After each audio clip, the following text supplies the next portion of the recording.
The transfer window is fast approaching. Manchester United are already making their moves. Memphis Depay has came in, a good signing, joined here by Jason Maxwell, Francis Rubin. How good would it be to be called Jason Maxwell? I don't know. I don't like that. It's a little weird because we already posed questions out there about people thinking about me and you. So if I called you Jason Maxwell, they're just gonna like reinsert that. Well, do you know Jason Rubin is the guy who created like Naughty Dog's games? So anytime he creates a game, Crash Bandicoot? Yeah, I get tweets all the time because he was part of Bloodborne. That is the Jason He's Rubin. at Jason Rubin. I can't be at Jason Rubin because of that. I'll take it back one day. All right, so of course you can see by the lovely graphic behind us, we're going to talk about a couple of main names who may be moving in the transfer window, and this is all speculative. We don't know who's going to move, and that's the great thing about the summer transfer window is that everyone's going to make big moves, especially teams like Manchester City, who had arguably a terrible season, considering how much money they had to spend in the transfer window. I still love how they're considered like a terrible season. Yeah. Finished third? Well, not yet. Or we'll see. potentially finishing? Yeah, probably third. Or a second if they catch Arsenal. So a lot of teams are going to be active. You know, Real Madrid are going to try and bring in as many more Galacticos as they possibly can. Barcelona. And Barcelona, who arguably, again, keep saying arguably because I am arguably making these statements, the best signings of the transfer window when you bring in someone like Luis Suarez, Rakitic, who's had a fairly successful season, Matthew at the back. They made some good under-the-radar signings as well as the big names. So the two we're going to talk about, Paul Pogba is a hot property at the moment. Apparently already turned down a move to PSG, who are, again, big spenders. Which I thought was interesting because when you read about these transfer window targets, it's the same as the NBA trade deadline and American sports. Every day there's a new headline, but rarely have I seen in any sport, and I guess this does happen in soccer more often than football more often than not, is they just come out and be like, no, I'm just definitely not going there. Yeah. Which is kind of awesome because you always see speculation when it comes to trades. I just like the idea that it's like Pogba was like, no.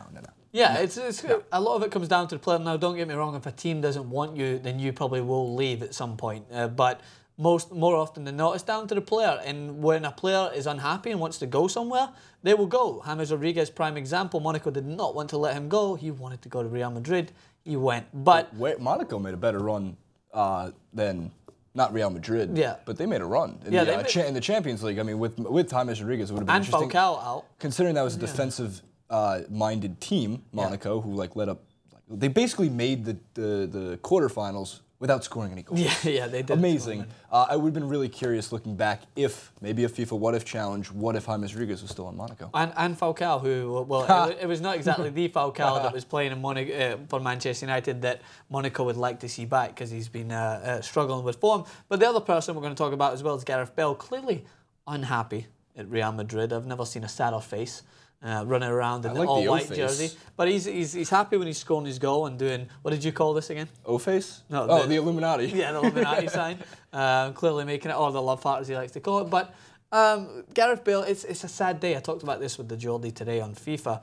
It is pretty sad that we see someone so, I don't know, he's got so much potential. He's got God-given talent as well as just outrageous speed and attributes that should make him terrible hair. One of the well, his hair's coming along. He's grown it out. He's trying to do the whole Beckham look when he came to Madrid. He grew his hair all the way out, but Beckham gets away with it. It's a giant fail. Yeah, it is. It's pretty fail. Maybe that's what's causing him. Maybe he's not so aerodynamic because he's got his hair long. He needs to cut it short again. But he may be moving in the summer. I would not be surprised if I seen him move back to the Premier League where he was in his prime. When he was in his prime, he was playing for Tottenham. And would he go back to Tottenham? No. Harry Kane and Gareth Bale? Well, Harry Kane's another person who so people will come in for him in the summer. Yeah. I guess the thing with Tottenham is the problem is, as much as they are a good team and they do produce good players, they're always going to be a feeder team to the bigger clubs as your Manchester Uniteds, your Chelseas. Even if they may finish above some of these teams in the one-off season, as a club as a whole, they are not big enough to hold on to the big names. Hence why Real Madrid can buy a Gareth Bale and no one at Tottenham can say anything. Right. I mean, it's how many times do we do a TYT Sports Eclipse? Does it come down to money? And yes. The little money side on the graphic. So one thing that I found very interesting was Neymar didn't plead, but he on social media was establishing the fact that he wants Paul Pogba to come play for Barcelona. Which, when you already have the deadliest attacking three on your front line. Yeah.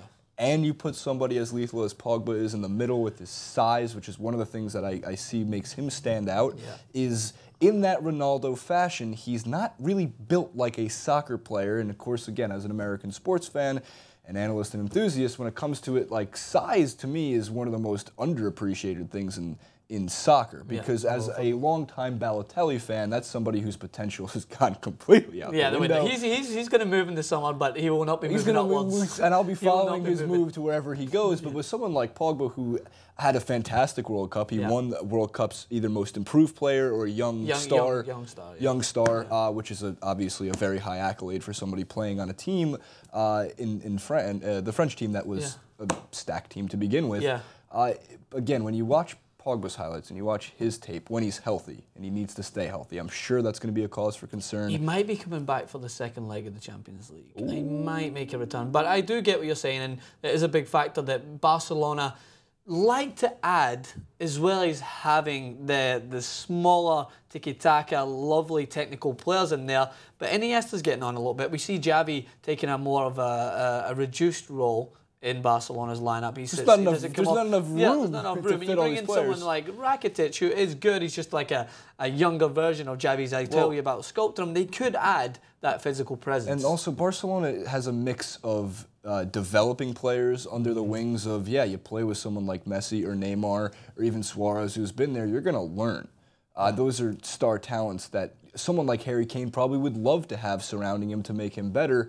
But they seem to have a good balance of bringing on talented, money-costing players like a Paul Pogba if they were to grab him, in addition to developing with him. And so it comes down to what you guys think and what we think. So really quick, where would you like to see Paul Pogba go? Because I know you're thirsty, but before you neck your coffee.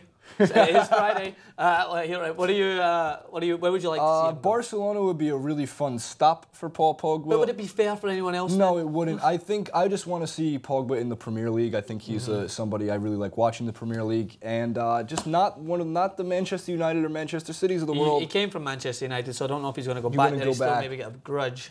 Maybe I think like an Arsenal or Liverpool would make a really awesome storyline for the summer. Interesting. He won't go to Liverpool, so Liverpool fans don't get your hopes up with Jason here. Arsenal could potentially, but I don't see him going anywhere else outside the La Liga. Best to be honest. soccer game in all of football. I see him going Barcelona, Real Madrid. Out of those two. Done. I would like to see him maybe go to Real Madrid to even up a little bit. Bale, I imagine him going to the Premier League, maybe Manchester United or Man City. So more than anything, we want to know what you guys have to say on this. We love how the now you can drink your vodka. We love how the comment section is exploding these days. Continue to comment, as Jason and I and Dan REP like to continue to comment with you guys. Keep sending in your comments. Keep tweeting us at 2IT Sports, at Francis_Maxwell, at JasonRubin91, because he doesn't get at Jason Rubin, because Crash Bandicoot developer gets it. Subscribe.